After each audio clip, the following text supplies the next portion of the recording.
नमस्कार, स्वागत आहे तुमचं आनंदी जीवन या माझ्या यूट्यूब चॅनलमध्ये। जागतिक महिला दिन जवळ येत आहे आणि त्या निमित्ताने आज आपल्यासोबत असणार आहेत योग शिक्षक आणि आहार तज्ज्ञ दीपाली देशमुख मॅम।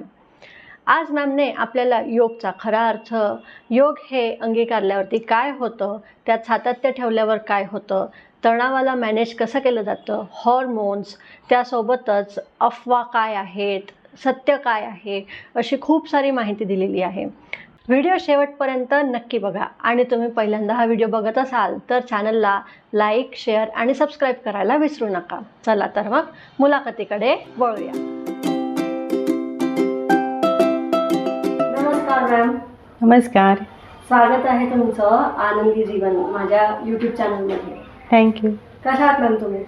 एकदम छान। छान वाटलं ऐकून। योगची सुरुवात तुम्ही कधी केली? 20 वर्षापूर्वी। ओके, म्हणजे तुम्हाला आधीपासून आवडायचं का ते? हो, व्यायामाची आवड होतीच। घरात तशा चर्चा, एक सजग जीवन पद्धतीची एक रुटीन होतंच आणि त्यातूनच सवय, आवड लागली आणि योग मला पहिल्यापासूनच खूप आवडतो आणि सातत्य ठेवल्यामुळं तो जास्त आवडत गेला।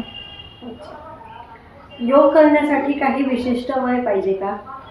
नाही, असं काही नाही। योगशास्त्रात अगदी लिहिलेलं आहे, युवा वृद्धती वृद्धता व्याधी तो दुर्लभी वा। अगदी बाल्यावस्थेपासनं, बाल्यावस्था म्हटलं तर पूर्वीच्या काळी ही थोडंसं उशिराची बाल्यावस्था पकडल्या जायची, 15 वर्ष वगैरे। पण आता ती बाल्यावस्थेचं प्रमाण थोडंसं कमी झालेलं, म्हणजे घटलेलं आहे वयोमर्यादा।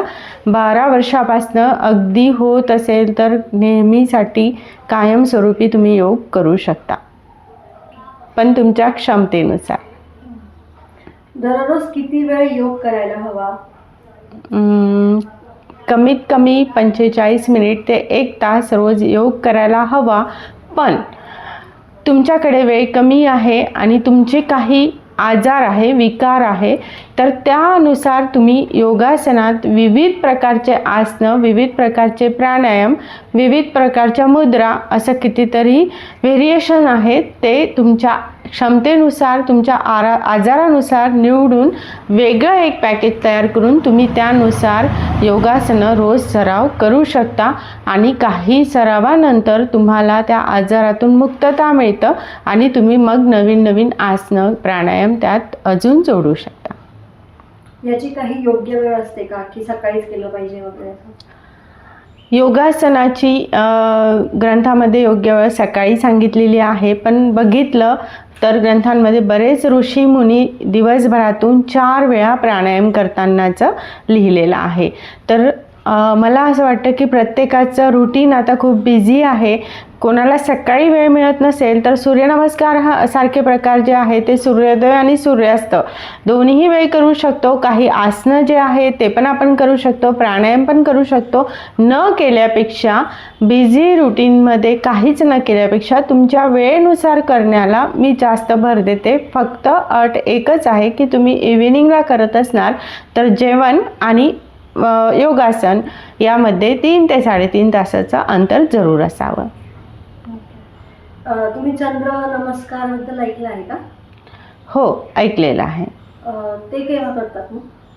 चंद्र नमस्कार ही सूर्यनमस्कार सारखं तुमची फ्लेक्झिबिलिटी वाढवण्यासाठी केला जातो आणि तुम्हाला मी परत सांगेन की दोघंही जे आहे इव्हिनिंगला पण तुम्ही करू शकता, मॉर्निंगला पण करू शकता। योगमुळे ताण, स्ट्रेस, हॉर्मोनल इम्बॅलन्स हे कसं त्याचा परिणाम होतो योगचा त्याच्यावर? योग किंवा कुठलाही व्यायाम केल्यानंतर आपल्या शरीरात हॉर्मोन बॅलन्स होण्यामागचं कारण की हॅपी हॉर्मोन्स तयार होतात। सातत्य आपल्या मनाला एक चांगली सवय लागतं, शरीराला, मनाला फील गुड वाटतं, आत्मविश्वास वाढल्यासारखं वाटतो। कारण आपण काही असे आसन करतो की त्यात आपलं पोश्चर सुधारतं। काही प्राणायाम करताना मनाला शांती मिळते आणि निर्णय क्षमता वाढते। हे सगळं योगासनामध्ये सहज साध्य आहे, फक्त सातत्य हवं। निरीक्षणांमध्ये असं दिसलं आहे की व्यायाम केल्याने आत्मविश्वास वाढतो, यावर तुम्हाला काय सांगावं वाटतं? खूप छान प्रश्न. व्यायाम केल्याने आत्मविश्वास नक्कीच वाढतो आणि हे संशोधनाने सिद्ध झालेलं आहे. काही लोकांचा अनुभवही आहे, काही माझ्या स्टुडंटचाच खूप छान अनुभव आहे. त्यात असं सांगेल की बघा, काही आसन जे आहे, जसं स्टँडिंग पोजमधलं वृक्षासन आहे, वीरभद्रासन, यामध्ये काय होतं की तुमचं पोश्चर सुधारतं, तुमच्या शरीराला एक टोन येतो, तर आपोआप आत्मविश्वास आपल्या शरीराबद्दल एक आत्मीयता निर्माण होतं, आवड निर्माण होतं. त्यानंतर आपण जेव्हा प्राणायाम करतो, मन शांत होतं. जेव्हा मन शांत होतं तेव्हा आपली निर्णय क्षमता तीक्ष्ण होतं. राग द्वेष कमी झाल्यामुळं आपल्याला नेहमी इतरांबद्दल, जसं इतर लोकांबद्दल, प्राणीमात्राबद्दल सजगता निर्माण होतं. त्यांचे दुःख किंवा त्यांच्या भावना जाणून घेण्याची आपली क्षमता वाढते. हे सगळं म्हणजे आत्मविश्वास वाढवण्यासाठी अतिशय चांगले गुण आपल्यात योग साधना केल्याने निर्माण होतात. यामध्येच मेडिटेशन पण रोल प्ले करते. हो, मेडिटेशनचा रोल खूप मोठा आहे, सिंहाचा वाटा आहे या सगळ्या गोष्टीमध्ये. जेव्हा मन शांत असतं तेव्हा सगळ्या गोष्टी क्लिअर आपल्याला दिसू लागतात, सगळ्या गोष्टी क्लिअर जाणवू लागतात आणि असा आत्मविश्वास ज्यांचा पक्का असतो, वाढलेला असतो, त्या व्यक्तीचा सगळंच आपल्याला व्यवहार एकदम पाहायला किंवा दिसायला छान वाटतं. ऑनलाईन सर्व सोशल मीडियावरती खूप सारे मेडिटेशन्स अवेलेबल आहेत, तर ते फॉलो करावे का नाही? मेडिटेशन कुठलंही करा तुम्ही, त्याचे फायदेच आहे. काही त्यातून तुम्हाला वाईट काही होणार नाही. पण प्रत्येकाने आपली क्षमता, वेळ, आपल्याला किती वेळ आपण देऊ शकतो त्यासाठी, त्यात मात्र सातत्य आणि ते समजून घेऊन करा. नुसतं कोणी समोरून इंस्ट्रक्शन तुम्हाला काहीतरी सांगता आहे, सूचना देता आहे आणि तुम्ही त्या फॉलो करता आहे न समजता, त्यामागील सायन्स न समजता, तर तुमची श्रद्धा त्यावर बसणार नाही आणि श्रद्धेशिवाय मेडिटेशन तेवढा त्याचे तुम्हाला इफेक्ट्स मिळणार नाही. योगचा खरा अर्थ काय आहे? योगचा खरा अर्थ सर्वांनाच माहिती आहे, सर्वांच्या ऐकण्यात आहे, वाचण्यात आहे की योग म्हणजे जोडणं. युज या धातूपासून योगचा अर्थ आलेला आहे आणि योग म्हणजे जोडणं. पण बऱ्याच लोकांना योग म्हणजे जोडणं, तर काय जोडणं, असा पुढचा प्रश्न मी इथं घेऊ इच्छिते की जरी योगशास्त्रात सांगितलेलं आहे की मन, शरीर, आत्मा हे एकत्र येणं म्हणजे योग आहे, यालाच योगाची व्याख्या पण हीच आहे. पण मला असं नेहमी वाटतं योगाविषयी जेव्हा मी कुठलाही विचार करते, तर मन आणि शरीर हे कॉन्स्टंटली जोडलेलं आहे. कधीच ते एकमेकापासून वेगळं नाही आहे, ते एकत्रितपणे काम करत आहे. तर मग परत आपण असं नेहमी का म्हणतो की योग आणि मन आणि शरीर, आत्मा जोडल्या जातं, यामागचा काय हेतू असावा, असा प्रश्न नेहमी मला पडतो. आणि माझ्या मते असं वाटतं की योगमध्ये मन आणि शरीर, आत्मा हे आपण सर्व जे आपण सगळे जे लोक आहोत, ह्युमन्स आपण जे आहेत, तर ते जन्मताच एक प्युअर सोल म्हणून जन्माला आलेला आहोत आणि आताही आपण तेच आहोत. फक्त आपल्या दैनंदिन जीवनामध्ये, भावभावनांच्या खेळामध्ये आपण यापासून थोडंसं कनेक्शन आपलं लूज झालेलं आहे आणि ते कनेक्शन फिक्स करण्याचं काम योग करतं. म्हणूनच योग हा जोडणं असं मला वाटतं. योग आणि आहार हे दोघं सोबत काम करतात. बरोबर.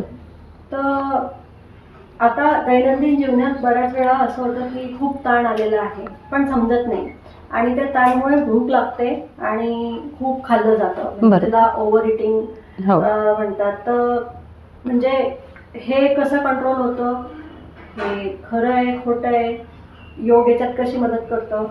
बरोबर. योग आणि आहार हे शास्त्र दोघंही एकाच नाण्याच्या दोन बाजू आहे, त्याला वेगळं करणं कठीण आहे. जेव्हा तुम्ही योगासनांना सुरुवात करता, प्राणायामाला सुरुवात करता, तेव्हा तुमच्या स्वतःच्या शरीराकडे सूक्ष्म निरीक्षण करण्याची तुमची सवय एकदम मजबूत होते. आणि तुम्ही जेव्हा तुमच्या खाण्याकडे माइंडफुल ईटिंग जेव्हा लक्ष देता, की त्याचं स्ट्रक्चर तुम्ही जाणून घेता, चव जाणून घेता, कसा बनवलं आहे मागचं ते कुतूहल जेव्हा तुमच्या मनात निर्माण होतं, अजून यात काय आपण नवीन बनवू शकतो, असं बऱ्याच गोष्टीबद्दल आपल्याला सजगता निर्माण होते.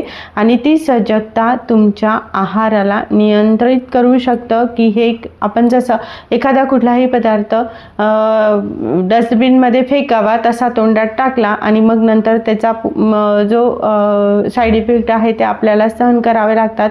पण तुम्ही योग करता आहात, एक निर्णय क्षमता तुमच्याजवळ आलेली आहे, तेव्हा काय वाईट काय चांगलं आहाराच्या दृष्टीने हे तुम्ही सजगपणे जाणून घेता आणि ओव्हर ईटिंग सारखे प्रकार नक्की टाळू शकता. आणि याच दैनंदिन जीवनातल्या ताणामुळे आपल्या बॉडीमधले काही ट्रिगर पॉईंट्स असतात ते सुरू होतात, हे बरोबर आहे का? हो, ताणतणाव हा खूप जवळचा संबंध आहे सगळ्याच पेनफुल तुमच्या ज्या गोष्टी आहेत त्याच्यासाठी. कारण सायन्स सांगतं की 80 to 85% जे आजार आहे ते मनोकायिक आहे, म्हणजेच मनाने शरीरावर केलेला परिणाम आहे. मग मनात जर तुमच्या त्या शरीराविषयी एक आत्मीयता नसेल, प्रेम नसेल, की माझं आज हे दुखतं ते दुखतं असे नकारात्मकता असेल स्वतःबद्दल, तर तेच शरीरावर तुमच्या दिसून येतं. म्हणून मन आणि शरीर हे तुमचं निरोगी ठेवण्यासाठी योग आणि आहार हे तुम्हाला खूप मदत करतात. आपण आता आहाराबद्दल बोलत होतो, तर तुम्ही ही केस ऐकली आहे का की काही महिलांना कच्चे तांदूळ खावे वाटतात? हो, अशा केसेस येतात बऱ्याच वेळी की कच्चे तांदूळ, चुना, कडू, देवाजवळची रक्षा ह्या गोष्टी महिलांना खावा वाटतात. याचं प्रमुख कारण, कॉमन कारण जे आहे ते आहे आयर्नची कमतरता. शरीरातलं लोह जेव्हा कमी होतं तेव्हा अशी इच्छा स्त्रियांना होतं आणि हे लोह बऱ्याच वेळा प्रेग्नन्सीमध्ये किंवा मासिक पाळी खूप लांब जास्त दिवस गेल्यामुळं, रक्तस्राव जास्त दिवस झाल्यामुळं, असे विविध कारणं त्याला असू शकतो. ॲनिमिया असल्यामुळं ह्या गोष्टी कच्चा तांदूळ खावंसं वाटतं. त्याला अजून दुसरं पण कारण असू शकतं, स्ट्रेस जास्त वाढला, एन्झायटी वाढली तरीही कधी कधी अशा गोष्टी खाव्याशा वाटतात. कॅल्शियमची पण कमतरता असू शकते कधी कधी, ह्या एक डिफिशियन्सी समजल्या जातं. यावरती सोल्युशन काय? सकस आहार घेणे, माइंडफुल ईटिंग करणे आणि आपण काय खातो याच्यापेक्षा आपण कोणत्या वातावरणात खातो, किती खातो आणि कशा पद्धतीनं आपण ते बनवून खातो, हे सगळे छोट्या छोट्या प्रश्न आपण स्वतःला विचारून त्यामागचं एक सोल्युशन स्वतः गृहिणीने किंवा कुठल्याही स्त्रीने स्वयंपाक बनवणाऱ्या शोधून त्यात अंमलात आणायला हवं. प्राणायाम म्हणजे काय? प्राणायाम श्वासाचा व्यायाम जर मी तुला थोडक्यात सांगायचं झालं तर प्राण अधिक आयाम, एका आपला जो श्वास आहे, प्राणशक्ती आहे, त्याला संतुलित करण्याचं काम प्राणायाम करतो. आणि प्राणायामामुळे हेल्थ प्रॉब्लेम पण सुधारतात खूप सारे, तर हे बरोबर आहे का? हो, नक्कीच बरोबर आहे. ज्यांना कठीण आसनं जमत नाही, खूप मुवमेंट शरीराच्या होत नाही, तेव्हा आपण प्राणायामपासून सुरुवात केली, बसल्या जागी अनुलोम विलोमसारखे प्राणायाम केले, भ्रामरी ओंकार साधनासारखे प्राणायाम केले, तर त्याचा मेंदूवर, मनावर खूप चांगला परिणाम होतो. झोप सुधारते, मन शांत होतं. असे चांगले परिणाम जेव्हा आपल्याला दिसू लागतात तेव्हा आपोआपच शरीरामध्ये पण ऊर्जा निर्माण होते. काही प्राणायाम शरीरामध्ये ऊर्जा निर्माण करण्याचं काम करतं, तर काही प्राणायाम मनाला शांती देण्याचं काम करतं. योगमुळे फक्त फ्लेक्सिबिलिटी वाढते, स्ट्रेंथ नाही, यावर काय म्हणा? नाही, मी याला साफ नकार देईल की योगमुळं लवचिकता पण वाढतं, स्ट्रेंथ पण वाढतं, स्टेबिलिटी पण वाढते. योगासनाचे हे पिल्लर आहे की जिथं तुमची स्ट्रेंथ वाढायला हवी, स्टॅबिलिटी वाढायला पाहिजे, परत तुमचा स्टॅमिना पण वाढायला पाहिजे, लवचिकता पण वाढायला पाहिजे. हे तर 4 पिल्लर आहेत योग शास्त्राचे. तर असं काही नाही की योगाने फक्त तुमची लवचिकता वाढतं, स्ट्रेंथ वाढत नाही. आजचा हा व्हिडिओ जागतिक महिला दिनाबद्दल होता. तर तुम्हाला महिलांना काही सांगावं वाटेल का? महिलांनी स्वतःकडे लक्ष द्यावं. मी टाईम हा फक्त तिचा असावा. त्यात तुम्ही रेस्ट केली तरीही चालेल, कुठला छंद जोपासला तरीही चालेल. आणि अशा काही महिला आहे की ज्यांच्याकडे सगळ्या सुखसुविधा सगळं भरभरून दिलेलं आहे. जसं म्हटलं जातं की ज्याची बाग फुलून आली त्यांनी एक फूल द्यावं, ज्याची ओंजळ भरून आली त्यांनी थोडंसं रितं व्हावं, ज्याचे सूर जुळून आले त्यांनी एक गाणं द्यावं. तर त्या महिलांनी ज्यांना खरंच सगळ्या व्यवस्थित आहे सगळं, तर त्यांनी दुसऱ्यांना थोडीशी मदतीची भावना करून आपल्यासारख्याच इतर स्त्रियांना पण एका चांगल्या प्रवाहात, योग्य प्रवाहात आणण्याचा प्रयत्न करावा. स्वतःकडे लक्ष देता देता इतरांनाही थोडंसं सजगतेनं का होईना एक मदतीची भावना असली तर स्त्रियांना मानसिक आरोग्य खूप चांगलं राहण्यास मदत होईल. मुलाखत तुम्हाला कशी वाटली हे कमेंटमध्ये नक्की कळवा. जर तुम्ही हा पहिल्यांदा व्हिडिओ बघितला असेल तर लाईक करा, शेअर करा आणि सबस्क्राईब करायला विसरू नका.